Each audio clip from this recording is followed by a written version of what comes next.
할렐루야. 자, 오늘 이 시간 우리 주님께 나오신 저와 여러분들을 환영하며 축복합니다. 자, 오늘 하루도 많이 바쁘셨을 겁니다. 수고하셨습니다. 애쓰셨습니다. 자, 그런데 그래도 아무리 우리가 피곤하고 하루 종일 우리가 분투하고 살았다 할지라도 이 예배 시간만큼은 집중하시기를 바랍니다. 오직 우리 예수님만을 바라보시고요, 우리 주님이 주시는 그 말씀의 은혜를 통해서 새 힘 얻고 그 힘으로 세상을 이기며 살아가시는 저와 여러분이 되시기를 간절히 바랍니다. 제가 한때 낚시를 많이 좋아하던 때가 있었습니다. 자, 그 얘기는 지금은 별로 안 한다는 얘기겠죠. 한때 제가 굉장히 낚시를 좋아하던 때가 있었어요. 자, 그 당시에 저희 교회에 이제 낚시 선교회가 있었거든요. 베드로 피싱 선교회라는 선교회가 있었어요. 그래서 남선교 회장을 비롯해서 많은 남성분들이 다들 낚시 광이어서 이제 교회에서 어떤 행사를 잡으면 이제 태안반도까지 낚시를 가고 그래서 정말로 이 서해 안에 있는 정말로 좋은 그런 낚시터들을 사실 많이 다녀봤던 것 같아요. 자, 그렇게 사실 낚시의 낙자도 잘 알지 못하는 제가 이제 남선교와 함께 낚시를 가게 되니까 이제 많은 것들을 준비해야 되잖아요. 그래서 제가 낚시에 대해서 공부도 하기 시작했습니다. 그래서 공부했으니까 선이 끊어지면 그 끈도 잘 묶을 줄 알게 됐고, 낚싯바늘 거기에다가 낚싯줄도 멜 줄 알게 됐고, 이제 그리고 어종에 따라서 이제 공략하는 방법들이 다 다르다는 것도 이제 알게 되었고, 이제 그러면서 그 실전에 이제 적용하면서 하는데, 저는 성격이 좀 가만히 있는 성격이 아니에요. 다들 저를 오해하시더라고요. 저는 조용히 있는 성격이 아닙니다. 어딘가를 막 싸돌아다녀야 되고요. 저는 이렇게 좀 뭔가 이렇게 움직이고 이런 걸 좋아해요. 그러다 보니까 낚시도 찌만 바라보고 있는 거는 제가 좀 석성이 안 맞아서 저는 루어를 공부해서 루어를 가지고 다른 분들보다도 더 많은 조과를 얻기도 하고, 제가 그랬던 루어 낚시를 주로 많이 했던 그런 이제 기억이 있습니다. 자, 그 당시에 낚시를 좋아하게 되면 당연히 낚시를 하러 많이 다니겠죠. 이제 교회에서뿐만이 아니라 개인적으로 낚시를 하러 좀 다니긴 했었어요. 근데 저는 이제 좀 혼자 다니는 걸 별로 좋아하지 않고 항상 저희 가족 아이들과 집사람을 끌고 다니는 걸 좋아했습니다. 그래서 저는 이제 아이들이 이제 초등학교 시절이었는데, 제 고향이 전라남도 강진이에요. 남해 바닷가입니다. 뒷산에 올라가면 앞에 바닷가가 펼쳐져 있는 그런 동네예요. 그러니까 그 전라남도 강진에 가면 저희 집 근처에 이제 낚시를 할 만한 곳들이 사실 많이 있었습니다. 이게 보통 민물 낚시보다는 주로 이제 바다 낚시를 제가 좋아했는데, 이제 그래서 고향에 갈 때는 이제 항상 낚시 도구까지 제가 챙기고 갔어요.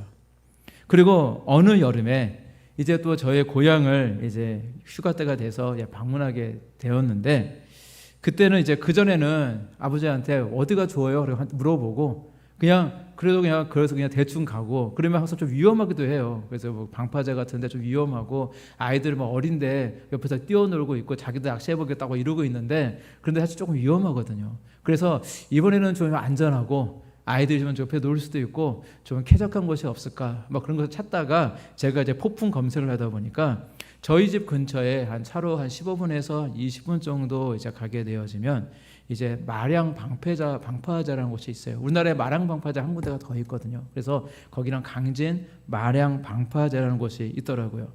자, 근데 방파제도요, 이제 알록달록 예쁘게 꾸며놨고, 그리고 아이들이 안전하게 놀 수 있는 그런 공간들도 있고, 또 그늘막도 있고 의자도 있어요. 그리고 이제 혹여 물에 빠지는 그런 사고가 발생하지 않기 위해서 사방에 펜스도 이렇게 쳐놓은 정말 그런 곳이더라고요. 그리고 어떤 분의 글을 보니까 거기서 내가 우럭을 이만한 걸 잡았어요, 이런 글도 있더라고요. 그래서 그해 여름에는 그래, 이곳이다 생각하고 그해 여름에 이제 강진에 고향에 내려갔을 때 이제 저희 아버지, 어머니 그리고 저랑 두 아이랑 이제 아내까지 대동해서 이제 그곳을 가게 되었어요. 자, 장소에 도착해 보니까 생각보다 괜찮더라고요. 자, 그래서 바로 이제 낚시 채비를 하고 했는데, 가장 좋은 점은 무엇이냐? 안전하고 다 좋은데 사람이 별로 없어요. 사람이 별로 없고, 이제 휴가철이긴 하지만 이제 아마 더 좋은 데가 또 있겠죠, 낚시터가. 그래서 낚시꾼들이 없고 이제 한 2분 정도 더 계시긴 했었는데, 자, 그런데 사람들이 별로 없고 이제 좀 쾌적하고 주변에 화장실도 있고 되게 좋더라고요. 자, 그리고 이제 제가 가자마자 이제 낚시 채비를 해서 이제 낚시를 시작을 했습니다. 자, 이곳 그 인천에서 아마 낚시를 해보신 분들은 아마 아실 거예요. 제가 시야방주제도 이제 교인들과 함께 여러 번 가봤었는데 씨알이 요만해, 손바닥보다 작아요. 그래서 우리가 그걸 우럭이라고 그러지 않고 뭐라고 부르는지 아세요? 애기 우럭, 애럭이라고 불러요. 애럭. 우리가 보통 애럭이라고 부르는데 이 서해 바닷가는요, 하도 이제 낚시꾼들이 많다 보니까 씨알이 좋은 애들이 없고요, 다 그냥 조그만 때 다 잡혀서 다 이렇게 이제 그게 다 이제 운명하시겠죠. 그러다 보니까 이제 다 이렇게 애럭들만 있어요. 근데 거기서 잡았는데 애럭이 아니라 손바닥보다 큰 한 30cm 가까이 되는 그런 우럭들이 막 잡히더라고요. 그래서 야, 이런 것도 잡히는구나 하면서 우럭도 잡고 놀래미도 잡고 이제 망둥어도 좀 잡고 막 그랬었는데, 또 이야기를 들어보니까 옆에 있는 분이 한 이야기가 여기는 감성돔도 나온다 얘기를 하더라고요. 근데 감성돔은 좀 그 낚시하는 방법이 좀 다릅니다. 그래서 감성돔은 잡지를 못했는데, 그리고 또 어떤 분이 또 무슨 얘기 하냐면은 여기에 가끔씩 그 고등어가 나온다는 거예요. 그래서 제가 고등어는 낚시 방법이 어떠냐면은, 보통 우럭은 그 물의 맨 밑바닥에 그 돌 같은 데 있거든요. 그래서 낚시를요, 줄을 그 맨 밑에까지 이렇게 거의 바닥에 닿을 때까지 이렇게 내려놔야 돼요. 그래야 잡히는데, 이 고등어의 특징은요, 물 위로 다녀요. 수면 거의 1m 더 밑으로 내려가지 않고 보통 한 1m, 그러니까 수심이 한 1m 정도 거기서 다니거든요. 제가 그것을 정보를 알고 있었기 때문에 한번 해볼까 하고는 이제 대낚시에다가 미끼를 달아가지고 이제 찌를 1m에 맞춰가지고 딱 던졌는데요. 그날 고등어떼를 만났습니다. 거기서 고등어떼를 만났어요. 저는 지금까지 그렇게 강하고 많은 손맛을 느껴본 적이 한 번도 없습니다. 힘이 좋더라고요. 한 손바닥만 하고 그런 조그만 고등어들인데, 와, 손맛이요, 막 땡기는데 막 굉장히 좋아요. 그래서 그날 신나게 잡았는데 한두 시간 동안 물만 넣으면 계속 잡혀요. 나중에 지겹더라고요. 나중에 하도 잡히니까 지겹더라고요. 그래서 제법 많이 잡았습니다. 그리고 집에 그것을 다 가지고 와서 손질을 하는데, 집사람은 그 생선을 만지는 걸 굉장히 싫어해요. 그래서 제가 이제 가서 배 따고 목 다 따고 제가 이제 그런 거 다 해가지고 한번 세보니까 몇 마리였냐면 153마리는 아니고요. 그 84마리를 잡았더라고요. 84마리. 그래서 그날 아주 저녁에 이제 푸짐하게 그때 김치 이렇게 넣어가지고 이렇게 졸여가지고 이렇게 맛있게 이제 먹었습니다. 자, 그 후에 저는 그 방파제는 제 머릿속에, 야, 낚시 최고인 곳, 정말로 낚시하기 정말 좋은 곳이다 라는 그런 기대가 딱 생겼어요. 자, 그 다음 해가 됐습니다. 역시 그 다음 해도 기대를 가지고 그 강진 마량 방파제를 가게 되었어요. 자, 그 해는요, 작년에 좋은 경험이 있다 보니까 아이들도 벌써 신이 났어요. 자기가 대회를 낚겠다 이러면서 잔뜩 기대를 가지고 갔는데 결과가 어떻게 되었을까요? 많이 잡았으면 제가 얘기를 안 하겠죠. 그날 낚시를 했는데 그냥 꽝이었어요. 완전 꽝이었어요. 입질을 한번 받아보지 못했습니다. 그러니까 작년과는 너무 달라가지고 사실 좀 많이 좀 당황스럽더라고요. 작년에는 사실 고기를 담을 데가 없어가지고 저 근처 가게에 가가지고 스티로박스 있잖아요. 스티로박스 그거 버리는 거 그거 얻어와가지고 거기다 잔뜩 담아가지고 집에 왔거든요. 그래서 이번에는 미리 준비를 해서 담을 큰 통도 준비하고 양동이도 한 2개 가져가고 막 이러면서 막 딱 준비까지 다 해왔는데, 야, 한 마리도 잡지 못하니까 정말 난감하더라고요. 그날 집사람이랑 아이들도 재미없다고 낚싯대는 저다 팽겨쳐 놓고 옆에서 조금 고동 같은 거 있잖아요. 조그만 거, 이제 손톱만한 거, 이제 그거 잡는다고 막 돌아다니고 있고, 저도 이제 할 수 없이 그래 고동이나 잡아가자 이러면서 낚싯대를 저도 집어 던지고 이제 다 정리하고 함께 고동을 잡다가 이제 그렇게 집에 돌아왔던 적이 있어요. 그날 제가 기대가 되게 많이 컸었거든요.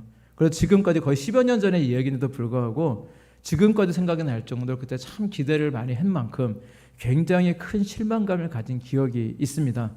그 이후로 그곳에 여러 번 간 적은 있어요. 갔지만 낚시를 하러 간 적은 단 한 번도 없고요. 그냥 바람 쐬러 이제 뭘 먹으러 그렇게만 이제 갔던 이제 기억이 있습니다. 그만큼 실망감이 컸다라는 겁니다. 기대한 만큼 실망감이 클 수밖에 없었던 거예요. 자, 우리는 항상 무슨 계획을 세울 때는 기대치라고 하는 것이 있습니다. 낚시를 갈 때 이제 월척을 잡았던 그런 경험이 있으면 한 번 더 기대를 하게 되잖아요. 기대치가 있어요. 특별히 항상 잘 잡혔던 곳이라면 그만큼 우리는 기대치를 가질 수밖에 없습니다. 그리고 기대가 크면 클수록 그만큼 내가 기대를 한 것만큼 그만큼 실망감도 클 수밖에 없는 것입니다. 자, 그것은 우리의 인생도 마찬가지라는 것입니다. 자, 우리 하나님께서는요, 저와 여러분들에게 큰 비전을 보여주셨고 또한 큰 사명을 맡기셨습니까? 그렇다면 우리 하나님은 저와 여러분들을 향해서 크게 기대하고 계시다는 뜻입니다. 많은 기대를 가지고 계시다는 거예요. 자, 그런데 우리가 만약 이 핑계대고 저 핑계대면서 우리가 맡겨주신 그 사명을 등한시하고 하나님께 순종하지 않고 힘들다고 포기하게 벌어진다면 아마 가장 실망하시는 분이 누구시냐? 바로 우리 하나님이라는 사실을 기억하시기를 바랍니다. 정말 우리가 맛있는 대박집이라고 해서 찾아갔는데 영 맛이 없으면 우리가 실망할 수밖에 없는 거잖아요. 지금까지 우리 하나님께서는요, 인류 역사 가운데 수많은 사람들을 부르셨습니다. 우리 하나님이 그 사람이 잘할 줄로 믿고, 물론 그 사람의 연약함을 다 아시기 때문에 사실은 기회를 주신 거예요. 그 사람들에게. 우리에게 기회를 주신 거고 그 사람에게도 기회를 주신 거예요. 하지만 우리 예수님께서는 그들을 믿고 정말로 그들이 소위 대박집인 줄 알고 그렇게 부르셨는데 영 시원치 않는다면 우리 하나님께서 얼마나 실망을 많이 하실까요? 지금까지 우리의 역사, 인류의 역사 가운데 우리 예수님은 참 많은 실망을 하셨을 것 같습니다. 그러나 저와 여러분들은 이러한 실망을 우리 주님께 드리지 말자고요. 그래서 저와 여러분들은 우리는 달라야 될 줄로 믿습니다. 저와 여러분들만큼은 우리 하나님을 실망시키는 그런 존재가 아니라 우리 하나님의 마음을 흡족해 드릴 수 있고, 하도 이 땅에 쓸만한 일꾼이 없으셔서 정말로 답답해 하시는 우리 하나님의 마음을 시원케 해드리는 저와 여러분들이 되시기를 간절히 바랍니다. 자, 그래서 우리에게 필요한 것은 무엇이냐? 능력이 아닙니다. 능력이 많은 것이 아니라 바로 순종인 줄로 믿습니다. 우리가 하나님께서 맡겨주신 이 사명을 정말로 능력 있게 순종하면서 감당한다면 금상첨화겠죠. 그거보다 좋은 것은 없겠지만 사실 능력보다 중요한 것은 바로 순종입니다. 아무리 능력이 많이 있다고 하더라도 순종하지 않으면 꽝인 거예요. 꽝입니다.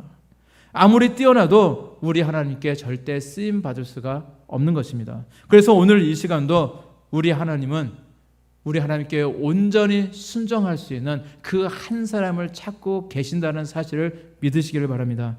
따라서 저와 여러분들이 바로 그 한 사람이 되시기를 바랍니다. 다른 것은 잘 못해도요, 좀 능력이 좀 부족해도요, 내가 순종만 할 수 있다면, 이 순종에서만큼만 내가 1등이 되어줄 수 있다면, 자, 우리 도리교회는 어떤 교회가 될까요? 순종 대박집으로 소문나게 될 것입니다. 그리고 우리 도리교회는 하나님의 나라를 위해서 정말로 많은 일들과 큰 사명을 감당하게 될 줄로 믿습니다. 자, 오늘 읽으신 말씀에서 우리 하나님이 우리를 지으신 이유가 그리스도 예수 안에서 선한 일을 위하여 우리를 지으셨다라고 말씀하고 있습니다. 이 말씀처럼 우리가 이 땅에 태어날 그 목적대로 우리 주님이 원하시는 그 선한 일을 위하여 늘 나아가는 것이 중요하다라는 것입니다. 나는 연약하고 나는 배움이 좀 짧고 능력이 없다 할지라도 우리가 우리 주님의 목적대로 살아간다면요, 나를 도우시는 우리 하나님의 역사를 우리는 경험하게 되는 것입니다. 내가 드리는 것은 오병이와 같이 정말 물고기 2마리, 보리떡 5개와 같은 정말로 오병이와 같은 정말로 작은 것이라고 할지라도 우리 하나님은요, 이 작은 것을 통해서 장정만 5,000명만 먹이셨던 우리 하나님이십니다. 그것처럼 늘 우리의 가운데 우리의 그 헌신과 우리의 순종 가운데 기적의 역사로 함께 하시는 우리 하나님이신 줄 여러분들 믿으시기를 바랍니다. 따라서 능력보다는 순종이 중요한 것이고요, 비록 작은 걸음이라 할지라도 늘 우리 주님께서 원하시는 순종의 길로 늘 걸어가시는 저와 여러분들이 되시기를 간절히 바랍니다. 자, 우리가 이 땅에 살아가고 있는데 이 땅에 많은 피조물들이 이 지구상에 존재합니다. 그런데 우리 하나님께서 만드신 이 피조물 가운데 가치가 없거나 필요 없는 창조물은 하나도 없다라는 사실입니다. 우리가 생각하기에는 별로 도움이 되지 않는 것들이 있거든요. 우리가 그것을 가리켜서 해충이라고 부릅니다. 해충들. 바퀴벌레 싫어하시잖아요. 모기 좋아하시는 분은 없잖아요. 저는 사실은 바퀴벌레보다도 모기를 더 싫어합니다. 그런데 보통 우리가 모기를 싫어하는데 이 모기가요, 오래 사실 많이 충분하지는 않았어요. 왜냐하면은 그 모기가 가장 좋아하는 온도가 25도에서 30도 정도를 가장 좋아한다고 그래요. 근데 요즘 계속 이제 한동안 30도가 넘는 그런 폭염 때문에 이 모기가 기를 쓰지 못하고 기를 펴지 못하고 있다가 요즘은 좀 기온이 꺾이니까 요즘 좀 많아진 것을 느끼게 되어집니다. 사실 저는요 좀 예민해서 모기가 단 한 마리만 있어도 제가 잠을 아예 자지를 못하거든요. 그래서 모기가 한번 윙 거렸다. 물론 옆에 이제 뭐 킬 거 다 키고 이제 방비를 하긴 하지만은 하간 제 귀에 모기 소리 한번 들렸다. 그러면 저는 어쩔 수 없이 불을 켜야 돼요. 저 그날 밤을 새는 날입니다. 그래서 불을 켜고 이 모기를 끝까지 잡고 나서야 저는 잠을 잘 수 있는 그런 사람이에요. 그러니까 저는요 모기가 굉장히 싫습니다. 그래서 저는요, 그리고 특별히 제가 모기를 싫어하는 이유가 뭐냐면 저랑 집사람이 한 방에 있고 저희 집 아이들도 저희 집에 있는데 이상하게 얘는요 꼭 저만 물어요. 다른 사람은 전혀 물지 않고 꼭 저만 물어요. 제 피가 모기의 입맛에 맞나 봐요. 그래서 제가 모기를 굉장히 싫어해요. 자, 그래서 이 땅에 저는 모기가 없어졌으면 좋겠다라는 생각도 사실 많이 합니다. 그런데 정말로 제가 싫어하는 모기가 이 땅에 다 없어지게 되어지면 이 세상은 어떻게 될까요? 자, 모기가 없어지면 이 세상은 살기 좋은 세상이 되어질까요? 아마 그렇게 되면 잠시 동안 모기가 없어서 우리는 좀 편할 수는 있을 것입니다. 하지만 자연 생태계는요 굉장히 심각한 그런 문제가 생긴다고 하더라고요. 그 많은 모기가 사라지게 되어지면 모기를 잡아먹고 사는 그런 해충들도 많고 곤충들도 많고 정말 그런 이제 동물들도 이제 많은데 그것들도 점점 이제 개체수도 줄어들고 이제 사라질 수밖에 없을 것이고 그러면 파생적으로 생태계에 심각한 문제를 초래하게 된다고 합니다. 그리고 이 모기도요 좋은 일을 하고 있다는 거 아십니까? 모기가 좋은 일을 많이 한대요.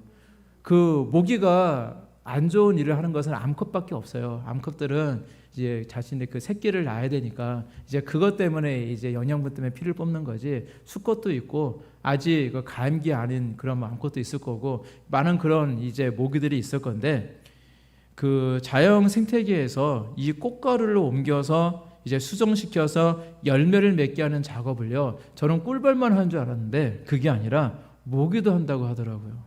그래서 모기가 그 전체 작업의 약 30% 이상의 그런 사역을 감당한다고 합니다.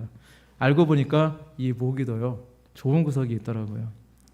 자, 이처럼요 식물은 식물대로, 동물은 동물대로, 새는 새대로, 곤충은 곤충대로, 모기는 모기대로 우리 땅에 있는 해와 달과 별들 그리고 하늘과 땅과 그리고 바다와 그 어느 것 하나도 필요하지 않은 것은 다 하나도 없다라는 것입니다. 다 목적이 있게 창조되어졌고 정말 다 이유한 목적을 가지고 우리 하나님께서는 이 땅에 만드셨다라는 것입니다. 어떤 것은 기어다니고 어떤 것은 날아다니고 어떤 것은 뛰어다니고 어떤 것은 빠르고 어떤 것은 느리기도 합니다. 어떤 것은 사납기도 하고 어떤 것은 온순하기도 하고 어떤 것은 아주 작기도 하고 어떤 것은 덩치가 크고 기타 등등 그 다양한 형태와 모습을 가지고 이 땅에 다 살아가고 있지만 다 저마다의 이유와 목적을 가지고 이 땅에 살아가고 있는 것입니다. 자, 근데 이것은요 우리 사람들도 마찬가지라는 것입니다. 우리 사람을요 동물에 비유할 수는 없습니다. 동물에 비유할 수는 없지만 우리 사람에게는 영혼이 있기 때문에 동물과 비유하는 것 자체가 문제가 되지만 이 땅에 생태계가 있고 동식물들이 저마다의 역할을 가지고 있는 것처럼 우리 인간들이 살아가는 이 사회도요 마치 이 생태계에 비유할 수가 있습니다. 우리 사람들은요 모두가 다 다릅니다. 제각기 성격도 다르고요 외모도 다르고 근력도 다르고 달란트도 다 다르게 지음을 받았습니다. 자, 그런데 우리 하나님은 다 필요해서 지으셨고 다 사명을 맡기셔서 이 땅에 보내셨다는 사실을 여러분 믿으시기를 바랍니다.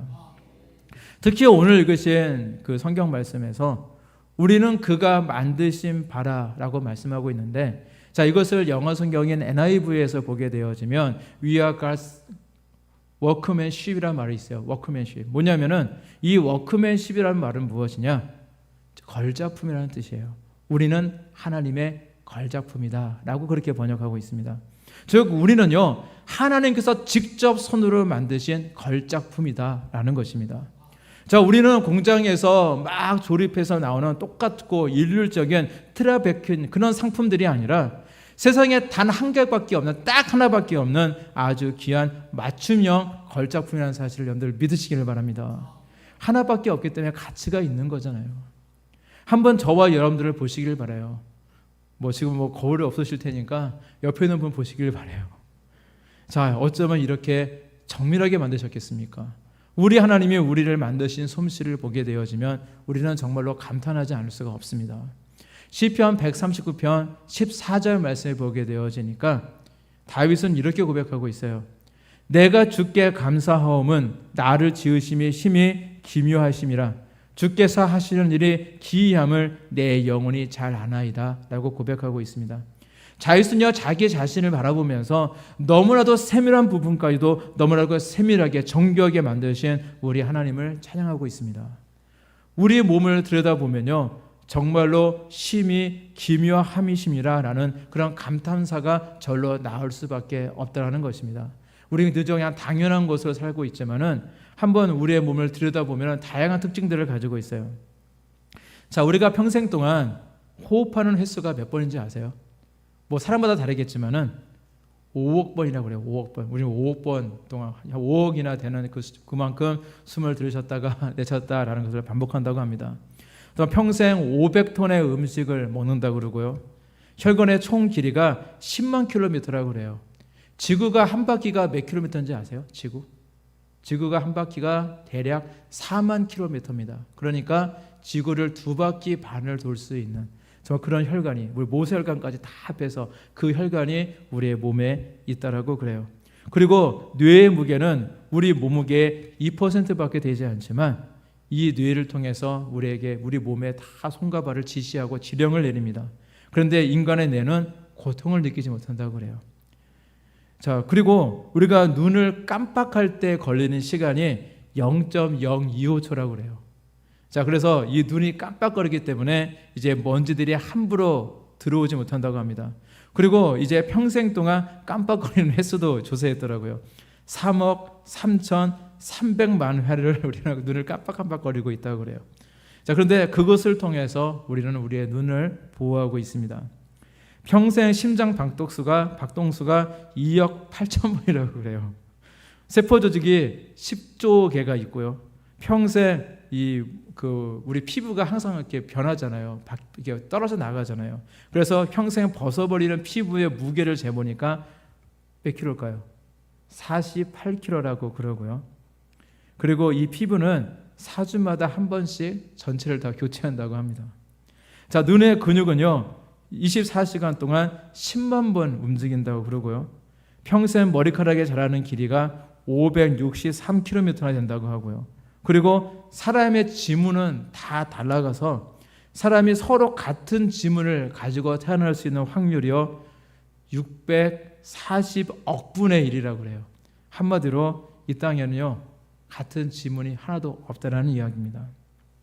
평생 자랄 수 있는 손톱의 길이가 3.7m이고요. 또 피가 몸 한 바퀴를 도는 시간이 46초이고요. 산소가 함유된 혈액이 4분에서 6분 정도 차단되면, 한마디로 우리가 숨을 쉬지 않으면 뇌는 치명적인 손상을 입게 되어지고 6분 이상 차단되어지면은 이제 사망할 가능성이 매우 높게 되어진다라고 이야기를 합니다.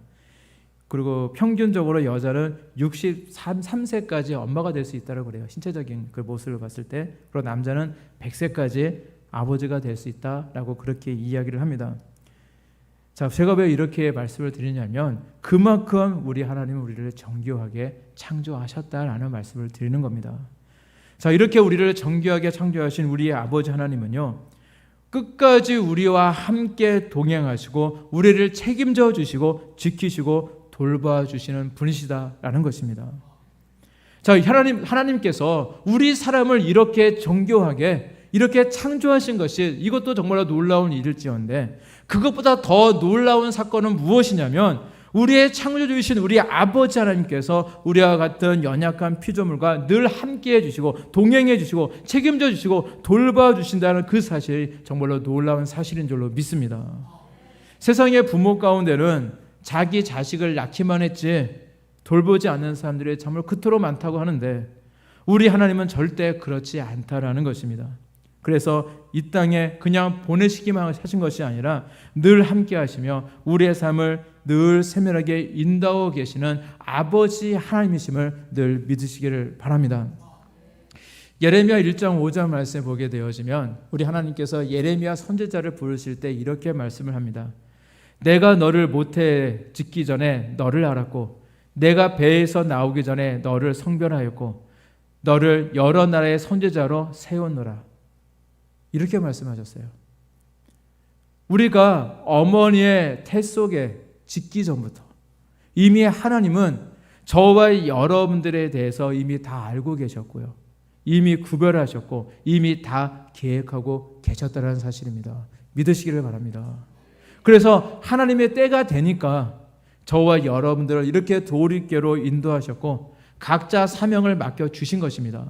그리고 이렇게 우리 하나님이 맡겨주신 이 사명을 오늘 본문에서는 뭐라 이야기하냐? 선한 일이라고 이야기합니다. 선한 일. 우리가 맡은 바 사명을 선한 일이라고 표현하고 있어요. 자, 오늘 보신 말씀 에베소 2장 10절 말씀에 보니까 이렇게 말씀하고 있습니다. 우리는 그가 만드신 바라 그리스도 예수 안에서 선한 일을 위하여 지으심을 받은 자니 이 일은 하나님이 전에 예비하사 우리로 그 가운데서 행하게 하려 하심이니라 말씀하고 있습니다. 저와 여러분들 모두는요, 우리 예수님 안에서 선한 일을 위하여 지음을 받았습니다. 바로 저와 여러분들이 이 땅에 태어나게 하신 이유는요, 우리 주님께서 원하시는 이 선한 일을 감당하게 하시기 위해서 이 땅에 태어나게 하셨고 이 땅에 우리를 보내셨다는 것입니다. 그것이 바로 우리의 사명입니다. 따라서 우리는 늘 우리 주님의 뜻에 우리는 그래서 순종하며 우리는 살아가야 되는 것입니다. 제가 교회에서 이제 이것저것 작업을 좀 많이 하는 편입니다. 그런데 제가 쓰는 공구들이 굉장히 많이 있는데, 자, 근데 이 공구들마다 다 사용하는 목적이 다 달라요. 저는 망치한테 절대 종이를 자르라고 얘기하지 않습니다. 저는 가위한테 이 못을 박으라고 절대 명령하지 않아요. 그 공구들은 제각기 목적을 가지고 만들어졌기 때문에 그 사용 목적에 맞게 가위는 열심히 종이를 자르고 끈을 자르면 되는 거고, 망치를 가지고 열심히 못을 박고 뭐 돌멩이를 캐면 되는 거예요. 그러면은 100점인 것입니다. 따라서 하나님께 사명받은, 정말 부름받은 저와 여러분들에게 정말로 가장 의미 있는 삶은 무엇이냐면 우리 하나님의 뜻과 목적에 맞게 사는 삶인 줄로 믿습니다. 절대 물질적인 성공이 우리의 삶의 목적이 될 수는 없는 것입니다. 비록 세상 사람들은 그것을 위해서 열심히 달려간다 할지라도 굳이 우리까지 그렇게 따라갈 필요가 없어요. 우리는 더 거룩한 목적이 있기 때문입니다. 우리에게 진짜 의미 있는 삶은 세상 사람들이 다 가고 있는 그러한 세상적인 목적 그대로 행하는 그런 삶이 아니라 우리 하나님께서 맡겨주신 거룩한 목적을 위해 달려가는 삶인 줄로 믿습니다. 그리고 이 거룩한 목적은요, 우리의 삶을 보다 가치 있고 의미 있고 우리의 삶을 보다 소중하게 만드는 줄로 믿습니다. 세계 제2차 대전 때 있었던 일입니다. 그 헝가리에 있던 그 나치 수용소에서 이런 일이 있었어요. 자, 이곳은 이제 공장에서 오물이 나오게 되어지면 이 오물을 이제 처리하는 곳이었거든요. 근데 이제 연합군들이요, 이곳을 폭탄을 투여하게 되었고 공장이 전부 무너지게 되었습니다. 그래서 이곳에 있던 포로들은요, 이제 포로들은 아무것도 할 일이 없게 되어져요. 맨날 그 하수 처리장에 가서 열심히 이제 고된 노동을 했었는데 이제 아무 일도 이제 할 게 없게 되어진 겁니다. 자, 그러나 이 포로들에게 뭔가 일을 시켜만 했던 이 나치 군인들은요, 이 포로들에게 어떤 명령을 하게 되어지냐면 공장에 무너진 그 파편들을요, 이곳에 있던 것을 다른 곳에 옮기라고 명령을 합니다. 그러니까 이 포로들이요, 하루 종일 수고가 있어서 여기 있는 것을 이쪽으로 다 옮겼어요. 그 다음날 되니까 이 나치 군인들이 여기 있던 것을 다시 옮기래요. 그러니까 어제 했던 일을 또 다시 이제 반복을 하면서 이제 여기 있던 물건을 일로 또 옮겼어요. 그 다음날 되니까 또 여기 있는 걸 또 일로 옮기래요. 계속해서 같은 일만 반복한 겁니다. 뭔가 노동을 시켜야 되는데 일거리가 없다 보니까 임기응변으로 그냥 의미 없는 일을 시키면서 시간만 때우고 있었던 것입니다. 자, 그랬더니 이 시간이 계속 오래 지속되어지니까 아주 이상한 일이 벌어지게 되어집니다. 시간이 흐를수록 이 포로들이요, 정신이 좀 이상해지는 거예요. 좀 나가기 시작합니다. 포로들이요, 살아갈 의지를 잃기 시작했습니다. 그냥 매일 반복되어지는 정말로 아무런 의미도 없고 목적이 없는 그런 일을 하면서 사람들은 그냥 이 벽돌과 그 무너진 그런 조각들을 그냥 집어들고 그냥 여기서 저기로 옮기는 일만 늘 그냥 로봇처럼 의미 없이 얼굴 표정 없이 재미없게 그렇게 그냥 반복하는 일만 계속하고 있을 뿐이었습니다. 그 사람들 중에 많은 사람들은 그만 죽고 싶어져서 이 나치 군인들에게 막 달려들어서요. 그러면 그 사람 총을 갖고 있잖아요. 당연히 총을 쏘겠죠. 일부러 총을 맞고 죽는 일까지 발생하게 되었다고 그래요. 한마디로 의도적으로 자살을 택했던 것입니다. 이처럼 자신들의 그 인생에 어떤 의미도 찾지 못했고 삶의 목적을 그들이 잃어버리게 되어지자 그들은 차라리 죽음을 선택했던 것입니다. 자, 이 이야기는 우리의 인생에서 삶의 목적이 얼마나 중요한 것인지에 대해서 우리를 깨닫게 해주고 있습니다. 이처럼 우리의 삶에 분명한 목적이 있을 때에 우리에게는 힘이 생기고 삶의 의미가 생길 수가 있는 것입니다. 따라서 우리의 삶의 이유가 있습니까? 저와 여러분들의 삶에는 분명한 목적이 있습니까? 하나님께서 저와 여러분들 주신 꿈과 비전이 있습니까? 언약이 있습니까? 저와 여러분들 영원한 천국이라는 그 소망이 있으십니까? 그렇다면 감사하시기 바랍니다. 지금도 삶의 이유와 목적 없이 그냥 살아있으니까 그냥 세상 사람들이 이끌려고 하니까 그냥 덩달아 따라가고 있는 그곳이 옳은지 틀린지도 알지 못하고 그냥 무작정 갈고 있는 의미 없이 살아가고 있는 인생들이 이 땅에 얼마나 많이 있는지 모릅니다. 근데 우리에게는 예수님이 계시잖아요. 그리고 우리 예수님께 부름받았다라는 사실이 얼마나 귀한 일인지 모릅니다. 사실은 궁극적으로 우리의 삶의 목적은 우리 예수님이시잖아요. 그렇다면 우리 주님의 뜻대로 살아가는 삶, 우리 주님의 뜻대로 순종하는 삶이야말로 우리의 삶에 가장 큰 활력을 줄 수 있고요, 우리의 삶을 보다 역동적으로 만들어줄 수가 있는 것입니다. 그 성경 속에 등장하는 수많은 믿음의 선조들의 모습을 보게 되어지면 저마다 하나님이 주신 그 비전과 사명을 가지고 그런 목적을 가지고 하나님께 늘 순종하는 삶을 살아갔습니다.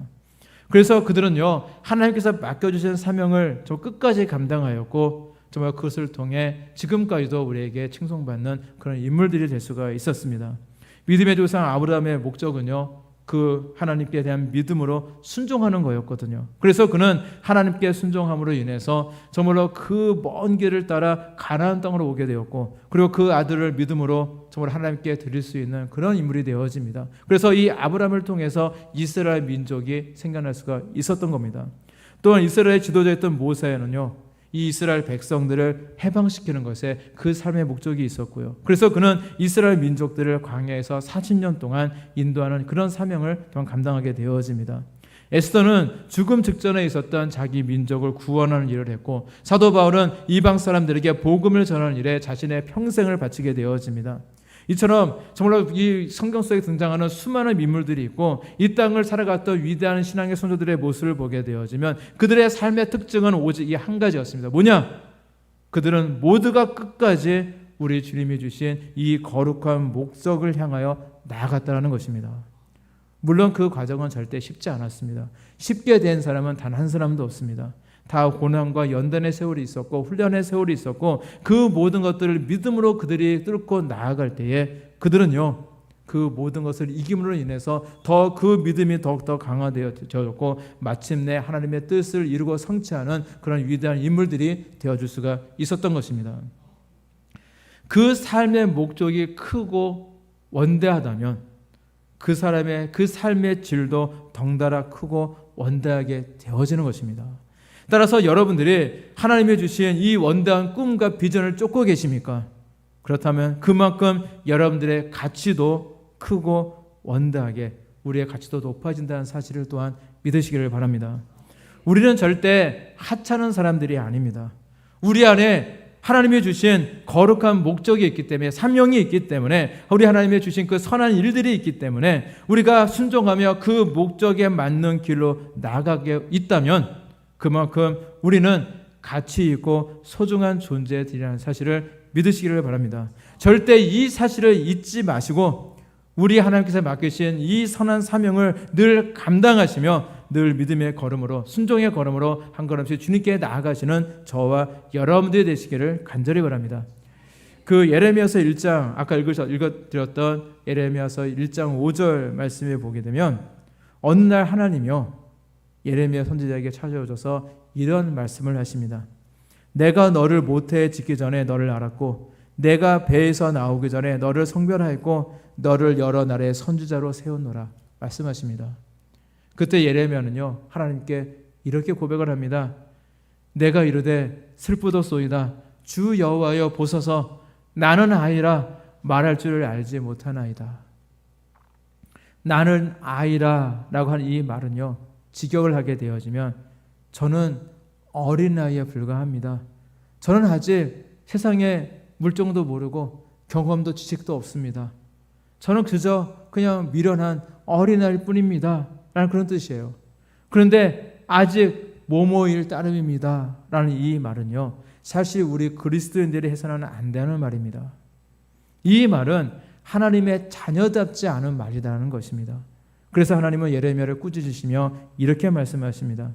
너는 아이라 말하지 말고 내가 너를 누구에게 보내든지 너는 가며 내가 내게 무엇을 명령하든지 너는 말할지니라. 너는 그들 때문에 두려워하지 말라. 내가 너와 함께하여 너를 구원하리라. 나 여호와의 말이니라 말씀하셨습니다. 자, 하나님이 저와 여러분들에게 선한 일을 맡기실 때 우리도 이러한 핑계를 댈지 모릅니다. 저는 아직 어립니다. 저는 아직 많은 것을 배우지 못했습니다. 저는 힘이 없는 노인입니다.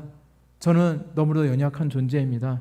저는 아직 가난병의 신세를 면치 못했습니다. 저는 아직 믿음이 부족합니다. 기타 등등 많은 핑계를 대면서 저는 할 수 없다라고 이야기할 수 있을 것입니다. 그러나 세계의 역사를 보게 되어지면, 우리 기독교 역사를 보게 되어지면 나는 아직 모모에 불과한 연약한 삶이라고 고백하는 그 연약한 사람들에 의해서 기적이 일어났고 세계사를 바꿀 만한 놀라운 일들이 일어났다는 사실, 우리는 그것을 분명히 우리는 알아야 될 것입니다.